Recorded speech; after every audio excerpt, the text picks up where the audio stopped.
അർച്ചന ചേച്ചി LLB സീരിയലിൻ്റെ latest episode റിവ്യൂയിലേക്ക് എല്ലാ കൂട്ടുകാർക്കും സ്വാഗതം.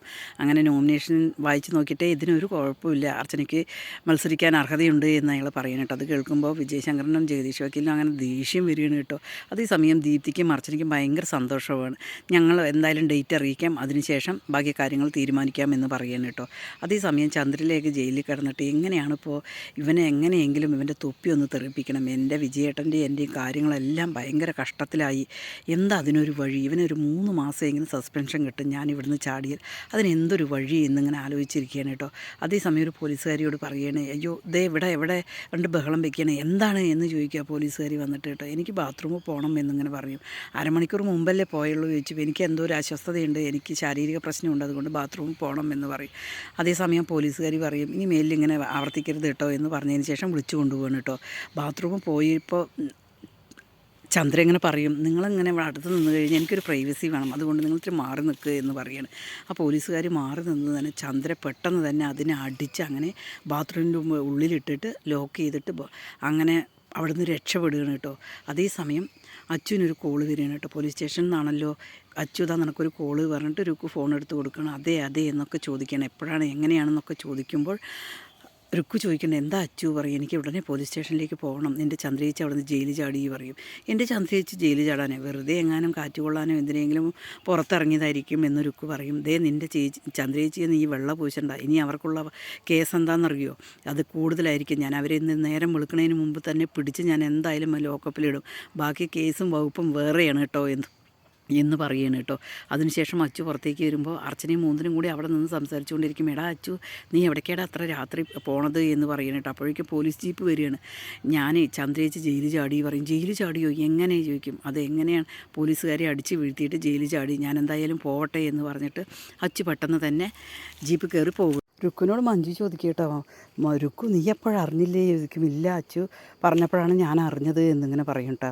അത് കേൾക്കുമ്പോൾ അർച്ചന പറയണം, എന്തായാലും നല്ലതായി, പോലീസുകാരെ അടിച്ചു വീഴ്ത്തിയിട്ടാണല്ലോ പോയത്, എന്തായാലും കേസിൻ്റെ കാര്യത്തിൽ നല്ലൊരു ബലമായി എന്നിങ്ങനെ പറയുകയാണ് കേട്ടോ. അത് കേൾക്കുമ്പോൾ രുക്കുനാകെ ദേഷ്യം വരികയാണ്. അതിന് അമ്പാട്ടുകാരുടെ സഹായമൊന്നും വേണ്ട, എൻ്റെ ഏട്ടൻ അതെന്താണെന്ന് പറഞ്ഞാൽ ചെയ്തോളും എന്ന് പറയും. നിൻ്റെ ഏട്ടൻ എന്താ വെച്ചാൽ ചെയ്യുമല്ലോ, അതിനുള്ള ബലം മതിയല്ലോ എന്ന് പറഞ്ഞിട്ട് അർച്ചന അകത്തേക്ക് പോവുകയാണ് കേട്ടോ. അതേസമയം മുകുന്ദൻ ഇങ്ങനെ പറയണം രുക്കുവിനോട് കേട്ടോ, എന്തായാലും പോലീസുകാരെ അടിച്ചിട്ടല്ലേ പോയത്, എന്തായാലും ഇനി കിട്ടിക്കഴിഞ്ഞാൽ പ്രതിയെ അടിക്കും, നന്നായിട്ട് ഇടിക്കുകയും ചെയ്യും എന്നിങ്ങനെ പറയണം കേട്ടോ.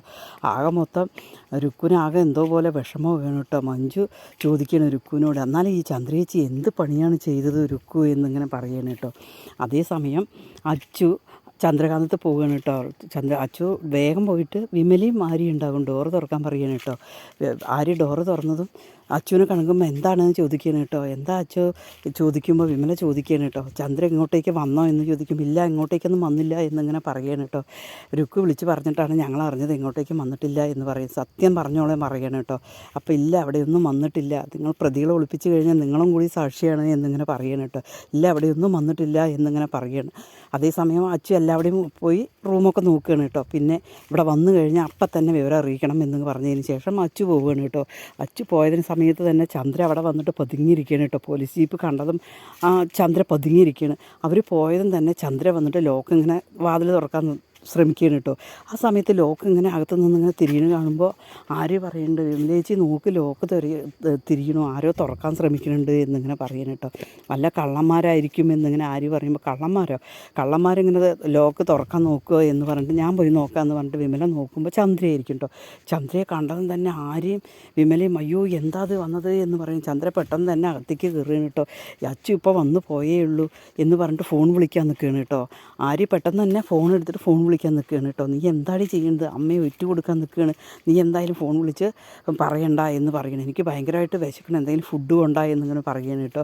അതിനുശേഷം അവിടെ ഉള്ള പഴമൊക്കെ എടുത്ത് കഴിക്കുകയാണ് കേട്ടോ. വിമല എന്നിട്ട് ശരി ഫുഡ് കൊടുക്കുക എന്ന് പറയണം. വന്നത് ശരിയായില്ല, അച്ചു വിളിക്കാൻ പറഞ്ഞതാണ്, വലിയ പ്രശ്നമാകും എന്നിങ്ങനെ പറയണം കേട്ടോ. അതേ സമയത്ത് പ്രശ്നമാവട്ടെ, അവനെ പ്രശ്നമാകാൻ വേണ്ടി തന്നെയാണ് ഞാൻ ഇങ്ങനെ ചെയ്തിരിക്കുന്നത് എന്ന് പറയണം കേട്ടോ. വിമലയോട് പറയുന്നുണ്ട്, നീ എന്താടി ഇങ്ങനെ പറയണത് എന്ന് പറഞ്ഞിട്ട് വിമലയോടും ചട്ടി കയറുകയാണ് കേട്ടോ. അതേ സമയത്ത് വിജയശങ്കർ വരികയാണ് കേട്ടോ. വിജയശങ്കർ വന്നതും തന്നെ മോളോട് ചോദിക്കും, മോളെ നമ്മുടെ കാര്യമൊക്കെ അറിഞ്ഞില്ലേ എന്ന് ചോദിക്കുകയാണ്. ആ അറിഞ്ഞു അച്ഛാ എന്നിങ്ങനെ പറയുമ്പോഴേക്കും ചന്ദ്ര ചിരിച്ചുകൊണ്ട് വരികയാണ് കേട്ടോ. ചന്ദ്രയെ കണ്ടതും വിജയശങ്കർ ആകെ ഞെട്ടുകയാണ് കേട്ടോ. നീ എന്താ ചന്ദ്രയെ പണി ചെയ്തത്, എന്ത് പണി ചെയ്തത്, നീ ഇത് ചെയ്ത് ചോദിക്കും. ഞാനിങ്ങോട്ട് വന്നു, ഞാൻ എൻ്റെ വീട്ടിലേക്ക് വരാൻ സ്വാതന്ത്ര്യമില്ലേ, പിന്നെ ഞാൻ എന്താ ചെയ്യേണ്ടത് എന്ന് ചോദിക്കും. നീ എന്നെ അർച്ചൻ്റെ മുമ്പിൽ തല കുമ്പിട്ട് നിൽക്കാൻ വേണ്ടിയിട്ടാണോ നീ ഈ ചെയ്തത് എന്ന് ചോദിക്കാൻ കേട്ടോ. അല്ല, അർച്ചൻ്റെ മുമ്പിൽ ജയിക്കാൻ വേണ്ടിയിട്ടാണ് ഞാൻ ഈ ചെയ്തിരിക്കുന്നത് പറയും. നീ എത്ര വലിയ ശിക്ഷയെ ചെയ്തിരിക്കുന്നത് നിനക്ക് അറിയുമോ എന്ന് ചോദിക്കുകയാണ്. ഞാൻ അങ്ങനെ തല്ലിയിട്ടും ഇതാക്കിയിട്ടൊന്നുമില്ല, അവരെ പോലീസുകാരെ ബാത്റൂമിൻ്റെ അകത്തേ ആക്കിയിട്ടുള്ളൂ, അതിപ്പോൾ അത്ര വലിയ തെറ്റാണോ, എന്തായാലും അവൻ്റെ തൊപ്പി തെറിക്കണം, അതിന് വേണ്ടിയിട്ടാണ് എന്നിങ്ങനെ പറയുന്നത് കേട്ടോ. അതേ സമയത്ത് പിന്നെന്താണ് ഇവിടെ താമസിക്കാൻ പറ്റില്ല എന്ന് വിജയശങ്കർ കട്ടായം പറയണം കേട്ടോ. എന്താ ഇവിടെ താമസിക്കാൻ പറ്റാതെ ചോദിക്കുക. ഇവിടെ താമസിച്ച് കഴിഞ്ഞാൽ ഞങ്ങളടക്കം പ്രതികളാവും, അതുകൊണ്ടാണ് എന്ന് പറയും. എന്നാൽ ഒരു കാര്യം ചെയ്യും വിജയേട്ടാ, എനിക്ക് എവിടെയെങ്കിലും താമസിക്കാനുള്ള സെറ്റപ്പ് ഉണ്ടാക്കി തായോ, ആരോടെങ്കിലും പറഞ്ഞിട്ട് എന്ന് പറയണം കേട്ടോ. അതേസമയം ശരി എന്ന് പറഞ്ഞിട്ട് ഞാനൊന്ന് നോക്കട്ടെ എന്ന് പറഞ്ഞിട്ട് വിജയശങ്കർ റൂമിനകത്ത് പോവുകയാണ് കേട്ടോ. ചന്ദ്രയ്ക്കൊരു ഭയപ്പാടുണ്ട് വിജയശങ്കരനെ കേട്ടോ. അതേസമയം ആര്യോട് പറയും, മോളെ നിൻ്റെ ആരോടെങ്കിലും ഒന്ന് ചോദിച്ച് നോക്ക്, നിൻ്റെ കൂട്ടുകാരികളുടെ ആരോടത്തെങ്കിലും എവിടെയെങ്കിലും താമസിക്കാൻ പറ്റുമോ എന്ന് ചോദിക്കും. ഇല്ലമ്മേ ഞാൻ ചോദിക്കില്ല, അത് നാണക്കേടാണ് എനിക്ക് എന്നിങ്ങനെ പറയണം കേട്ടോ. വിമലയുടെ അടുത്തും പറയുന്നുണ്ട് കേട്ടോ. എല്ലാവരും ഇപ്പോൾ ഈ കൈയൊഴിഞ്ഞ് എങ്ങനെ ശരിയാവും എന്നിങ്ങനെ പറഞ്ഞിട്ട് രുക്കുവിന് ഫോൺ ചെയ്യണം കേട്ടോ. രുക്കുവിന് ഫോൺ ചെയ്യുമ്പോൾ രുക്കു പെട്ടെന്ന് തന്നെ വിമലേച്ചി ചന്ദ്രേച്ചിയുടെ കാര്യം എന്തായി ചോദിക്കുമ്പോൾ ചന്ദ്രേച്ച പറയും ഞാനാണ് പറയും. ചന്ദ്രേച്ചി അവിടെ എത്തിയോ ചോദിക്കും. ആ അതെ എന്നിങ്ങനെ രുക്കു പറയണം, ഫോൺ ചെയ്യണം കേട്ടോ.